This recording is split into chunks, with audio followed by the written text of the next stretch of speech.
안녕하세요. 오늘 다시 한국어를 배우도록 하겠습니다. 자, 오늘은 선생님이 여러분과 함께 다시 발음을 계속해서 배우겠습니다. 발음이 정말 어려웠죠? 한국어 발음이 진짜 어려워요. 자, 지금 시작하도록 하겠습니다. Just bài đi nè. Điềuนี้ถือว่าได้หลายมื้อแล้วเนาะที่อาจารย์บ่ได้มาสืบต่อสอนภาษาเกาหลีให้น้องๆแล้วเนาะถือว่ามื้อนี้อาจารย์กลับมาสืบต่อสอนวิชาการออกเสียงเนาะต่อไปเนาะคือการออกเสียงในภาษาเกาหลีค่อนข้างยากเนาะเพราะว่ามันมีหลายแบบการออกเสียงฉะนั้นนี่การออกเสียงนี้มันจึงเป็นอุปสรรคสำหรับของนักเรียนลาวเนาะเพราะเนื่องจากว่าภาษาลาวกับภาษาเกาหลีบางตัวอักษรนี่การออกเสียงค่อนข้างยากนะอืมโอเคอย่างใดก็ตามว่าเราไปเรียนนำกันนะที่ว่าเราได้เรียนมาเป็นอีกการออกเสียง1 2มาแล้วมื้อนี้อาจารย์พาไปออกเสียงแบบที่3นะมันมีหลายแบบแต่อาจารย์จะบ่ได้สอนทั้งหมดนะจะได้สอนตัวที่เรานิยมใช้หลายที่สุดและได้ละใช้เรื่อยๆนะเท่านั้นนะโอเคต่อไปเราสิไปลงลึกเรียนการออกเสียงแบบที่3 อันนี้เขาในภาษาเกาหลีเรียกว่า tensori tensori เป็นการอ่านเสียงการอ่าน1เสียงหรือการอ่านเสียงหนึ่งนะการผันเสียงนะก็คือการอ่าน1เสียงเป็นจั่งใดเป็นวิธีหนึ่งในการออกเสียงพยัญชนะในภาษาเกาหลีโดยออกเสียงแข็งหนักแน่นและเน้นเสียงกว่าเสียงปกติtensori นี่หมายถึงการออกเสียงเรียบของพยัญชนะเข้าเป็นเสียงหนึ่ง เสียงเรียบก็คือยกตัวอย่างนี่ขี้ออกดีเกิดบีบเฉียวจืดอ่านเป็นเสียงหนึ่งเสียงซังขี้ออกซังดีเกิดซังบีบซังเฉียวและซังจืดในเมื่อตัวนี้นะตัวสะกดนี้ตัวสะกดดังนี้เมื่อเป็นตัวสะกดแล้วพบกับพยางค์ตัวถัดไปที่มีอ่า โอเคเดี๋ยวอาจารย์อธิบายคืนนะเมื่อตัวสะกดยกตัวอย่างนะเมื่อตัวสะกดขียอนะขียอดีเกิดเบียบไปพบกับพยางค์ตัวทั้งหลังที่ขึ้นต้นด้วยพยัญชนะขียอดีเกิดบีเกิบบีบฉยดฉืดนั่นเวลานี้เวลาอ่านจะอ่านผันเสียงจาก พยัญชนะขึ้นทั้งหลังเนาะจะกลายเป็นเสียงหนึ่งคือสร้างเขียวสร้างดีเกิดดีเกิดจะเป็นสร้างดีเกิดเบียบจะเป็นสร้างเบียบเฉียวจะเป็นสร้างเฉียวและชืดจะกลายเป็นชืดสร้างจืดนะในขณะที่ตัวสะกดทางหน้าที่ยังเหมือนเดิมเนาะอันนี้เป็นกรณีของตัวสะกดทางหน้าเป็นตัวสะกดเดียวโอเคเดี๋ยวอาจารย์พาไปเบิ่งตัวจริงว่าเป็นจั่งใดนะอันนี้เป็นโครงห่างนะโอเคยกตัวอย่าง โอเคทีนี้การอ่านเสียงหนึ่งในภาษาเกาหลีแบ่งเป็น3แบบคืออ่านตามเสียงตัวสะกดเข้านะอันนี้และการอ่านตามเสียงนึ่งและการอ่านเป็นเสียงนึ่งของคำในหลายพยางค์คือมีหลายพยางค์อยู่ในคำเว้าคำหนึ่งนะโอเคอันนี้การอ่านตามเสียงของตัวสะกดเข้านะยกตัวอย่างตัวสะกดขียอกน้องๆก็จือนะตัวสะกดขียอกในภาษาลาวนี่ให้เทียบกับตัวสะกดกอไก่นะโอเคยกตัวอย่างในนี้ 기억, 상기억, 키읔, 리을, 키읔, 키읔, 키역 และสยดตัวนี้เวลาอ่านให้ออกเสียงตัวสะกดขียอกนะยกตัวอย่างหักนะหักเวลาอ่านก็อ่านหักนะเวลาอ่านว่าผักปักหรือพักนะอันนี้ที่จริงแล้วถ้าอ่านตามตัวสะกดก็จะว่าบีบนะอันตัวบอนะบักแต่ว่า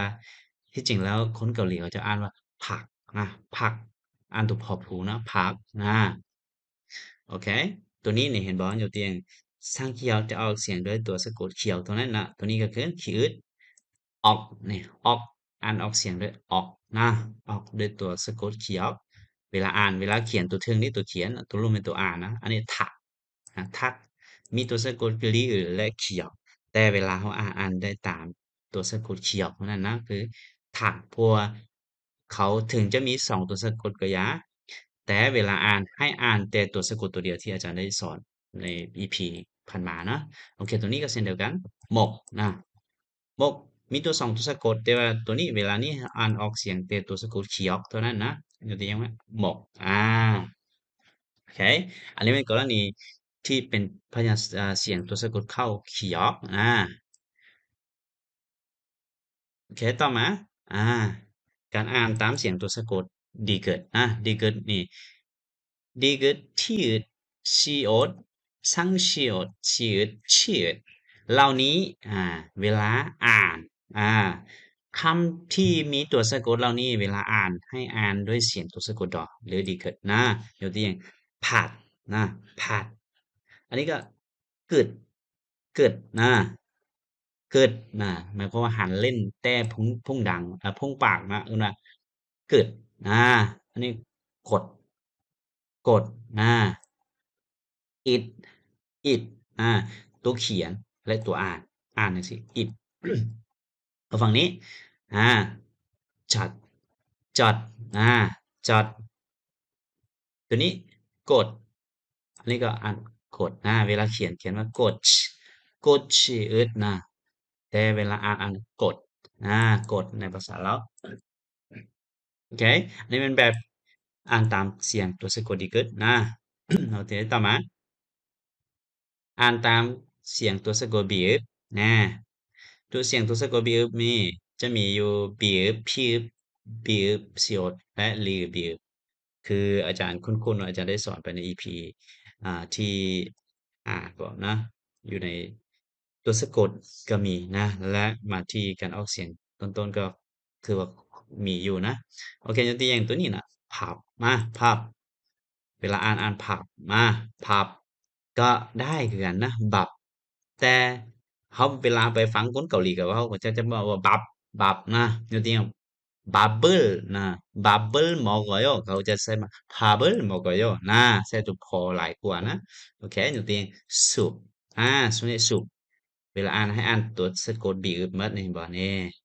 soup อันนี้ครับครับอ่าลีบีบแน่ตัวสะกดนี้อึบนะอึบอึบโอเคนี่แบบนี้เป็นการอ่านตัวสะกดเข้าแบบตัวสะกดอ่านเสียงตามตัวสะกดเข้าโอเคโดยบ่ได้อ่านตามตัวจริงที่เขียนนะโอเคต่อมาอันนี้ละการอ่าน1เสียงการสุ่มเทียบนะการอ่าน1เสียงไปตามตัวสะกดอันนี้บ่แม่นตามตัวสะกดอ่านตามพยัญชนะพยัญชนะคู่และพยัญชนะเดี่ยวนะยกตัวอย่างในพยัญชนะเดียวค่กะก็ได้คาก็ได้นะกะค่ะคะกากากะกากะคาตะคาดะไปเวลาเขียนเป็นประโยคจะเป็น학교에가요 학교에 가요อา학교에 가요ไปโรงเรียนตรงกันข้ามนะถ้าเป็นช่างเขียวเป็นกะคากะคาตะกาตะกาตะปอกปอกหยังปอกเปลือกปอกนี่มากไม้นะ 파인애플을 까요. 파인애플을 까요. 뻑, 막락. 파인애플을 까요. โอเคแบบต่อไปเป็นดีเกิดนะโอเคด้าหรือทาด้าตะดาตะเวลาอ่านทาหรือตะทาหรือตะต่างหรือแตกต่างนะทาหรือตะเป็นอันนี้เป็นคำกรรมะเดียวนะคำกรรมะเดียวเวลาที่ยังเป็นคำกรรมะเดียวที่ยังบ่เป็นประโยคให้อ่านว่าอันนี้เป็นคำกรรมะเดียวทาหรือตะแตกต่างแต่เวลาแต่งเป็นประโยคนะเป็นประโยค언어가 달라요 언어가 달라요 ภาษาที่แตกต่างนะ 언어 언어가 คือเวลาอาจารย์คือได้บอกไปแล้วว่าเวลาอ่านเนี่ยอ๋อนอเอาตัวนอสะกดนี้ไปแทนที่ของตัว ตกพยางค์ที่2ก็คือ언어가 달라요 โอเคจริงๆอ่าตะทาตะ따르다 따르다 แม่ 따르다 ตามหรือไปตามหรือนำกันบ่หรือตามนะตามไปบ่อยู่ที่หยังนะ 아이가 부모의 말을 따라요. 아이가 부모의 말을 따라요. 오케이, ขอโทษโอเคต่อมานะเดี๋ยวอาจารย์อธิบายเกี่ยวกับตัวสร้างดีเกิดนะสร้างดีเกิดในเวลาที่เป็นพยางค์นะเอามาสวมเทียบความแตกต่างระหว่างดีเกิดดากับสร้างดีเกิดต้านะต้านะดาต้าดาต้านะเวลาเขียนเป็นคำกรรมะเดียวต้องตามด้วยตัวดาด้านะอันนี้เป็นคำกรรมะหรือคำคุณนามทุกครั้งนะถ้าเป็น คำอิสลามมันให้ติดดาใส่นะทาริดะนะทาริดะแตกต่างหรือต่างกันนะ โอเคยกตัวอย่างประโยคนะ 언어가 달라요 언어가 달라요 ภาษาที่แตกต่างนะ อันนี้หมายถึงว่าด้านะทาริดะทาริดะอืมต้าเนี่ยตาริดะตาริดะนะตาริดะตามหรือเฮ็ดตามหรือปฏิบัติตามนะ โอเคยกตัวอย่างประโยคนี้นะ 아이가 부모의 말을 따라요. 부모의 말을 นี้ I เด็กน้อยนะ 부모 พ่อแม่อันนี้เป็นของนะ 말 หรือ 말 คำเว้านะ 따르다 เฮ็ดตามหรือปฏิบัติตามนะว่าเด็กเฮ็ดตามพ่อแม่หรือเด็กฟังความพ่อแม่ก็ได้นะครับความหมายนี่เราสามารถตีความหมายอะไรใดก็ได้แต่ว่าในคำศัพท์นี่ว่าเด็กนี่ปฏิบัติตามคำเว้าของพ่อแม่นะ โอเคอันนี้เป็นกรณีคำสุ่มเทียบด้าและต้านะการผ่านเสียงหนึ่งนะเนื่องจากด้าไปเป็นเสียงสูงเนาะนี่เป็นเสียงเรียบนะดาคานาดาลามาบานะอันนี้เป็นกะตาชะจะนะเสียงสูงนะอันนี้เสียงสูงโอเคช่างบีบนะช่างบีบ 파, 빠, 파, 빠, 빠, 파, 빠. 오케이. 바르다, 바르다, 바르다, 타. เวลาแต่งเป็นประโยคนะ상처에 เป็นอย่าง상처เป็นแผลนะแผลนะบาดแผลเป็นแผลนะ약은ยานะ약을 발라요 발라요 นะทายาใส่แผลนะโอเค상처에มันที่นะบอนใดบอนหนึ่งนะมีเป็นบอนนะ 약นะ발라요ทายาใส่แผลนะโอเคยกตัวอย่างนี้ปะนะ 빠르다 빠르다 นี่ 빠르다 นะอ่านต่างกันนะ 빠르다 빠르다 빠르다 นะไวนะอ่านเขียนคล้ายคือกันเขียนคือกันแต่อ่านต่างกันเสียงบ่คือกันเนาะ 빠르다 빠르다 근데 기차가 빨라요 기차가 빨라요 รถไฟเลื่อนไหวให้จำได้เสียงของตัวนี้สองตัวนี้บ่คือกันนะผาปะผาปะโอเคต่อมาสังโชตพยัญชนะสังโชตซาซะซาซะซาดะ 사다 사다 싸다 싸다 책을 사요 책을 사요 책을 사요 거의 스쁨 아니 사다 책이 싸요 책이 싸요 ปึ้มราคาถูกเด้ต่างกันเนาะตัวนี้ปึ้มราคาถูกอันนี้ซื้อปึ้ม คำว่าซื้อเพิ่มก็คือซื้อเพิ่มนะ책을사요อันนี้เพิ่มชื่อ책이사요อาให้จำได้ง่ายๆนะมันสับสนนะไวยากรณ์ในภาษาเกาหลีสับสนเดี๋ยวต่อไปอาจารย์จะไปลงลึกเรื่องไวยากรณ์นะเพราะเดี๋ยวนี้อาจารย์ยังพาน้องๆมาอ่านก่อนนะมาวิธีอ่านจั่งใดนะฉะนั้นเวลาที่คนเกาหลีเขาเจ้าเว้ามาเขาจึงฟังเข้าใจว่าเขาเจ้าเว้าหยังนะ ตัวนี้เป็นสำคัญนะสำคัญหลายเนาะเราต้องเรียนเรื่องไว้การออกเสียงนี่